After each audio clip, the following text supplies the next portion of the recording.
Halo Kidalers, kembali lagi di channel Hobi Kidal. Di video kali ini aku kasih judul strategi menggendong anak pelajaran.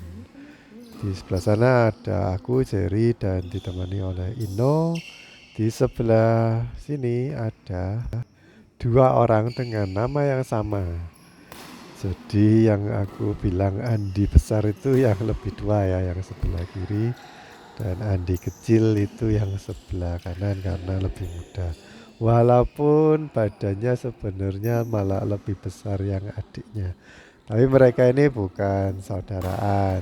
Jadi kebetulan aja namanya sama. Di video ini yang mau aku highlight adalah permainanku sama Ino. Aku anggap Ino ini anak yang belajaran. Jadi pukulan-pukulannya masih banyak yang ya tekniknya sih aku bilang salah karena megangnya itu pakai backhand grip masih tapi aku kagum dengan semangatnya Ino untuk belajar. Tempo hari waktu Ino datang itu ya setauku yang beberapa bulan yang lalu mainnya itu lebih lebih buruk lah dari sekarang. Bahkan sebelum game ini berlangsung, Ino udah berani main single sama temenku yang lain namanya Ferry. Gak tanggung-tanggung mainnya malah single 2 kali. Kalau dibandingkan dengan yang lalu, pukulannya Ino sekarang lebih kenceng kalau untuk smash dan ngelob itu masih bagus. Terus ini apa tepat untuk mukulnya itu lebih tepat karena yang setauku dulu sering banget ada kok di depannya tapi dia ayun raket terus gak kena atau kena frame. Nah kali ini Ino udah jarang berbuat yang seperti itu, berarti ada kemajuan yang signifikan. Untungnya di video ini atau di permainan ini pihak lawanku jadi duo Andi ini nggak ngincer Ino. Jadi aku masih bisa untuk bergerak mainin bola. Terus aku lihat Ino ini juga rajin untuk jaga di net itu, dia rajin pindah kiri kanan. Aku suka dengan gayanya seperti itu. Kalau aku jadi Ino mungkin malah nggak bisa ke kiri kanan cepet kayak Ino. Ya maklum faktor U. Jadi kalau kita itu gendong temen yang belajaran, kita lihat dulu dia itu bagusnya di mana. Ternyata partnerku netnya bagus, bisa tipis terus ngeblok-ngeblok. Jadi waktu di net tuh jarang banget sama Ino dibuang ke belakang. Terus langsung ngenet dan nettingnya cukup tipis sih. Jadi itu bisa kita manfaatkan. Aku ulangi videonya karena Andi protes katanya Ino fault. Dan memang fault. Jadi waktu dia itu net kill dan Ino ini seneng banget kalau disuruh net kill sampai-sampai sering nyangkut. Jadi kalau net kill itu raket kita nggak boleh nyentuh net. Tapi kalau lewat dari atasnya nggak apa-apa. Kalau nyentuh net itu fault. Dan Ino nggak ngerti. Jadi dia nggak pernah tahu kalau ada aturan seperti itu. Terus dia juga nggak nyadar katanya, masa aku tadi ngenain net raketnya. Sepertinya cuman koknya aja yang ngenain katanya. Tapi aku lihat sendiri raketnya itu memang kena net. Jadi fault. Oke, ini strategi yang bagus ya. Jadi aku lihat potensinya Ino ini bagus di depan net. Nah, terus karena dia nggak nutut, aku kasih bola yang datar. Jadi nggak aku angkat. Biasanya kan kalau kepepet tuh kita angkat, tapi aku nggak kasih bola yang lob, makanya tadi langsung Ino bisa eksekusi. Tadi itu Ino ada kesalahan juga waktu dia nggak nutut untuk ambil yang di kiriku, badannya menoleh ke belakang, itu nggak boleh harusnya. Selain satu bahaya buat kamu sendiri kalau kena mata, kedua partnermu mau mukul keras itu jadi ragu-ragu nanti ngenain mukamu. Nah kalian lihat sendiri, jadi Indo ini udah berusaha untuk nyemes ya, dan smashnya kan datar jadi nggak kurang tajam. Tapi aku seneng karena dia udah bisa mukul kayak gitu. Jadi aku nggak perlu pindah atau rotasi untuk jaga belakang. Jadi Ino masih punya potensi untuk jaga di belakang itu masih bisa, nggak apa-apa.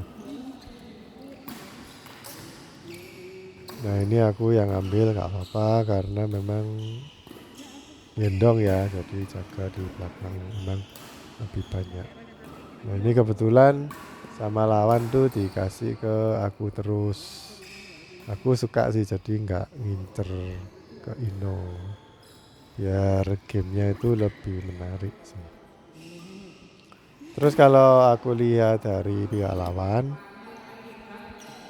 ini Andi besar itu pinggangnya sakit, jadi kalau kita kasih lob dia itu kesulitan untuk ke belakang. Jadi itu kelemahannya dia. Kalau Andi kecil kelemahannya habis mukul nggak mau kembali, nggak segera mau sih, cuman nggak segera kembali ke posisi siap yang semestinya.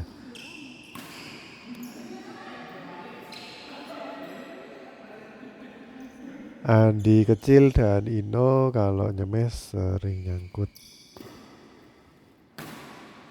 Nah kalau kalian itu gendong ya, jangan nyerang langsung ke orangnya, maksudnya jangan terlalu keras untuk nyerang ke yang di dekat orangnya gitu. Tapi kalau nyerang keras ke tempat yang kosong ketika ada kesempatan itu nggak apa-apa. Jadi kita mainnya itu lebih banyak ke blessing. Jadi cari-cari ruang kosong. Terus kalau aku sih di permainan ini aku lebih banyak ngelob. Ini kita lihat kan cukup solid ya. Jadi Andi besar jaga kiri, Andi kecil jaga kanan kan cukup solid. Jadi kita olah dulu, dibawa ke belakang biar Andi besar ke belakang. Terus Indo bagus taruh depan. Waktu Andi besar itu mau kembali ke posisinya siap, aku tempatin ke tengah-tengahnya lawan. Jadinya bingung karena Andi besar atau sebutannya Kolyang ya.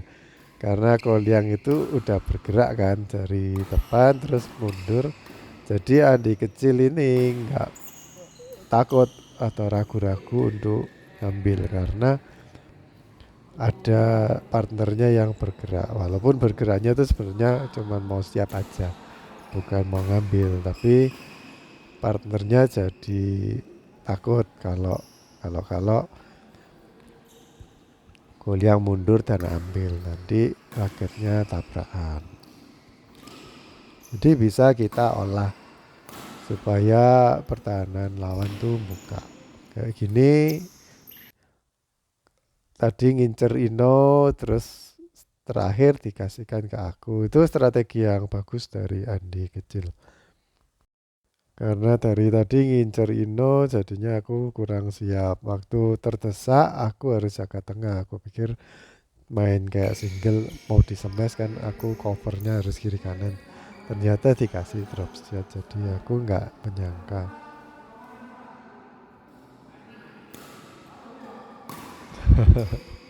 Katanya Kolyang dia belum siap jadi minta diulang. Sebenarnya partner itu nggak boleh bilang kayak gitu, karena yang berhak untuk ngulang itu sebenarnya ya yang pihak lawan, nggak boleh pihak partner. Kalau temennya udah servis berarti udah bersiap lah, harus ngerti yang servis itu harus nungguin temennya itu udah siap apa belum sebelum servis. Kecuali kalau lawannya itu ya kita yang servis kan di depan itu nggak kelihatan kan, kalau partner kita misalin benerin talinya sepatu gitu, terus lawan kita ya nggak mau nerima serve, soalnya kan lihat partnernya yang serve masih belum siap, ya itu nggak apa-apa, kita bisa ngulang. Makanya kalau di pertandingan resmi itu kalau mau benerin tali sepatu itu biasanya minta izin sama umpire-nya, dan ada beberapa umpire yang nyuruh benerin sepatu itu di luar lapangan, jadi harus keluar biar mungkin biar partnernya sama lawannya juga sama-sama lihat ya kalau pemainnya itu ada yang belum siap.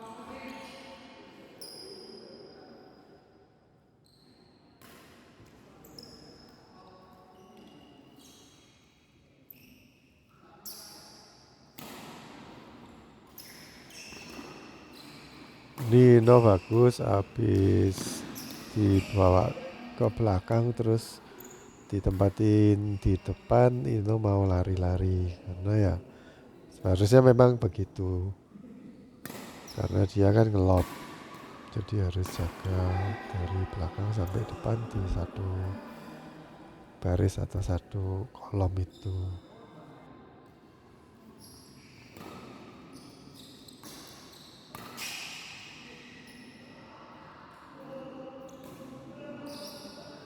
Kalau kita menghadapi orang yang gendong ya, jadi lawan kita ada yang satu digendong, satunya yang gendong, itu kemungkinan besar yang gendong itu atau yang skillnya lebih bagus akan nyemes.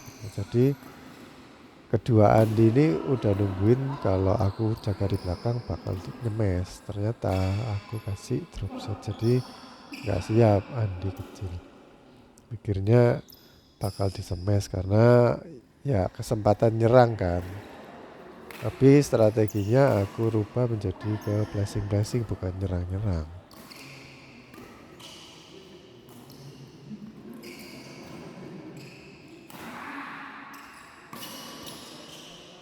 Ini aku kasih blessing maksa lawanku itu lari biar nggak stay di situ terus. Dan Ino cukup tanggap, ya tetap kalau di depan jaga depan itu ya jaganya kiri kanan itu di area sekitar net. Aku suka sih, jadi kita bisa dapetin poin. Aku yang tugasnya sebagai playmaker tapi di belakang, yang ngatur-ngatur bola.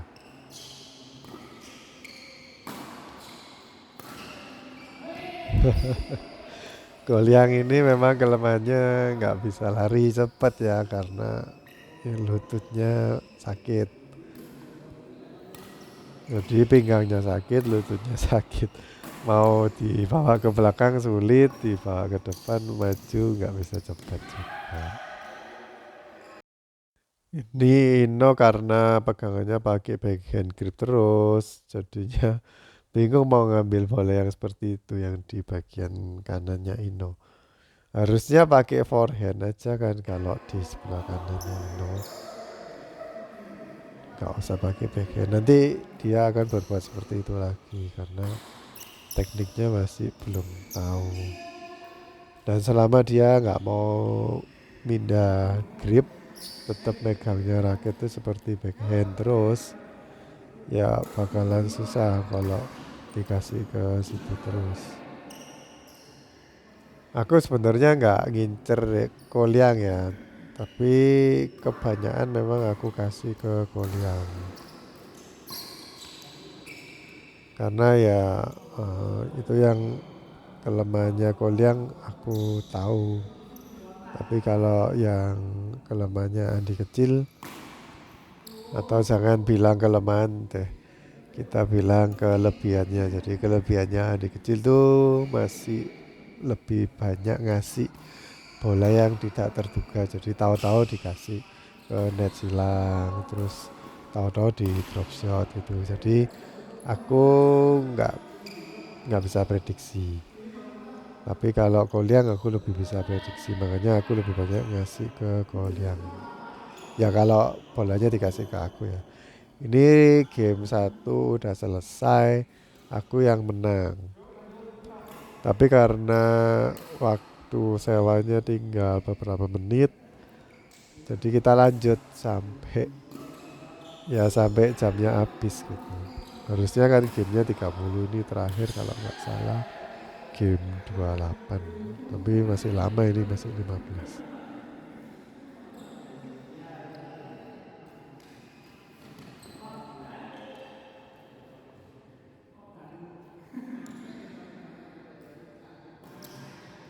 Ini waktu aku dikasih bola di belakang, umumnya kalau yang gendong itu nyemes, tapi aku malah ngasih lob. Jadinya aku bisa lebih siap.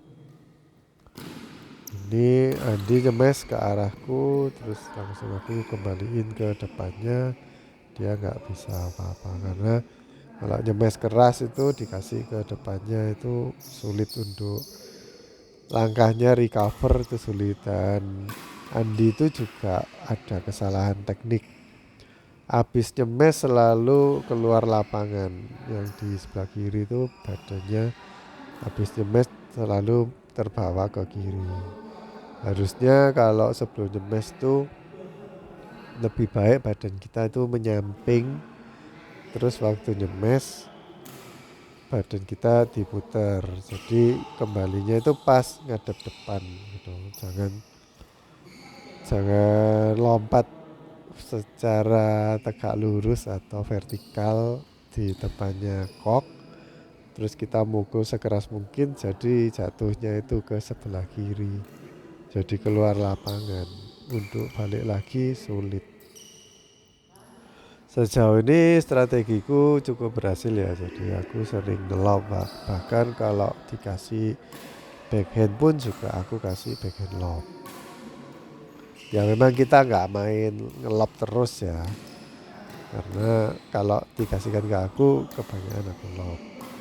Tapi kalau kita dikasihkan ke aku terus aku lob terus, ya pasti lawan kita itu udah ngerti, bakal baca, wah sama Jerry sekarang di lobby terus, jadi aku mesti siap-siap untuk nggak tahu entah jumping smash atau ngelap lagi atau drop shot gitu. Jadi udah kebaca. Kalau bisa kalian jangan ngasih pengembalian yang mudah dibaca lawan.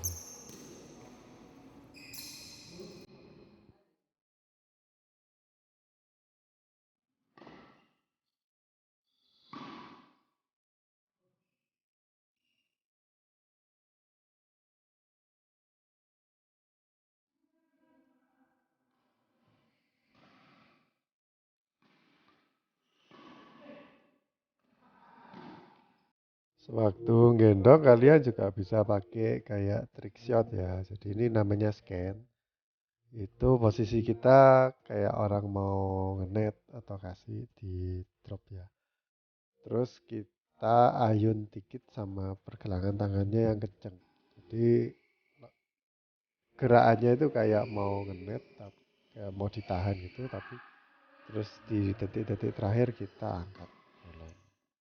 Jadi lawan itu udah mau maju aja karena mereka pikir mau di net, ternyata dikasih ke belakang, terus kebingungan karena kaget. Tapi kalau lawan kalian atlet biasanya masih kena. Dan kalau ya level-level yang kayak gini masih masih bisa kena tipu.